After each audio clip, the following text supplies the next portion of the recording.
باب الجلوس على المنبر عند التأذين. الجلوس, sitting على المنبر, on the minbar, عند التأذين, when the ta'deen is being given. Now obviously who's going to be sitting over there? The Imam. Right? حدثنا يحيى بن بكير قال حدثنا الليث عن عقيل عن ابن شهاب أن السائب بن يزيد أخبره أن التأذين الثاني. He said that the second ta'deen, the second call to prayer, the second adhan, يوم الجمعة, on the day of Friday, أمر به, he instructed with it, who? Uthman رضي الله عنه, the third Khalifa. Why? حين, at the time when كثر أهل المسجد, when the people of the masjid increased. People of the masjid increased, meaning the people who would attend the masjid. The people who would attend the congregation, they increased, meaning the population increased. وَكَانَ التَّأْذِينُ يَوْمَ الْجُمُعَةِ حِينَ يَجْلِسُ الْإِمَامِ. And the ta'deen on the day of Friday would be when? At the time when the Imam would be sitting. Meaning when the Imam would sit on the minbar. So this also proves that the Imam should be sitting on the minbar when the adhan is being made. Now notice over here, the second adhan is called at-ta'deen al-thani. And earlier it was called at-ta'deen al-thalith. Right?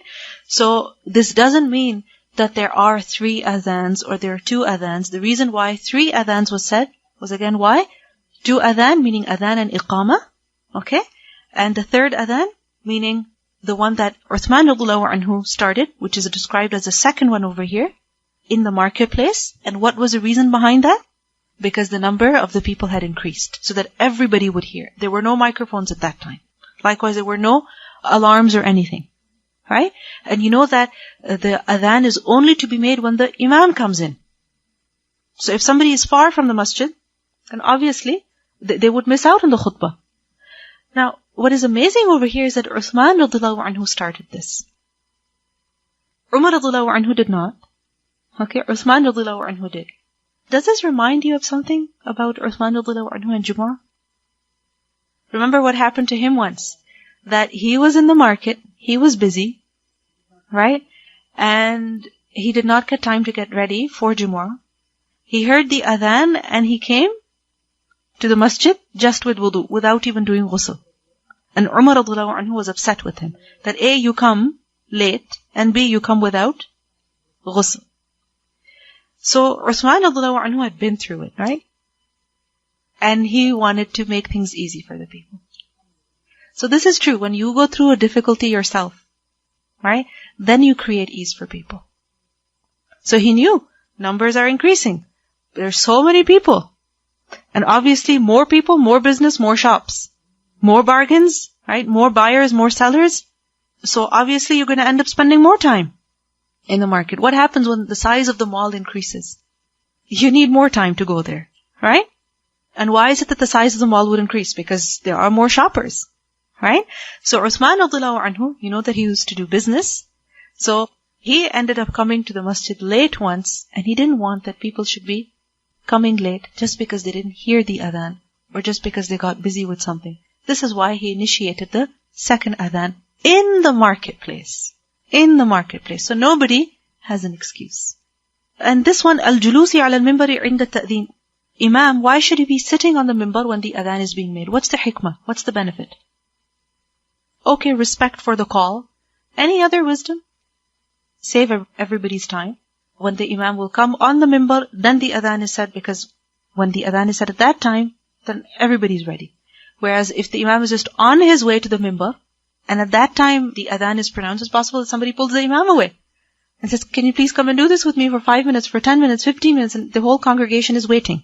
Okay. But why should the Imam be sitting on the minbar? Why can he not stand and listen to the adhan?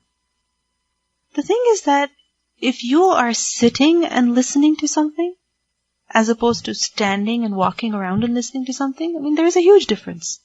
You're paying more attention. When you're sitting and listening, that means you're focusing on what you're listening to. You're paying attention to that. Right?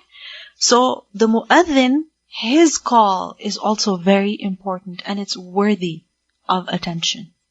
And for that reason, sit and listen. And when you will sit, that means you're not moving that much. When you're not moving that much, that means you can concentrate better. When you can concentrate better, you can, respond to the adhan. And just imagine if the muaddin is walking around or he's just standing, how would be the rest of the congregation? How would they be? Same. Worse. So if the imam is sitting, then everybody who comes into the masjid, what does it mean? Sit quickly. Just find a spot and sit down. Right? But if the imam is not sitting, he's still standing, then people take advantage of that. I don't know what it is. It's just that until, for example, a speaker or the imam, until they come in their position, they're sitting, they start, people don't come until then. Whereas it's, just a matter of a few seconds. Sometimes what happens, the imam is waiting for the people. Let them come. The teacher is waiting for the students. Let them come. Otherwise, they're going to miss out. But the students, what do? They wait for the teacher. When we will hear the salam, then we will come. Whereas it should be, when the takbir has been made, that means the teacher is there. Right? When the adhan has been made, that means the imam is there. So now come. Don't delay. Okay? Because many times it happens that each person is waiting for the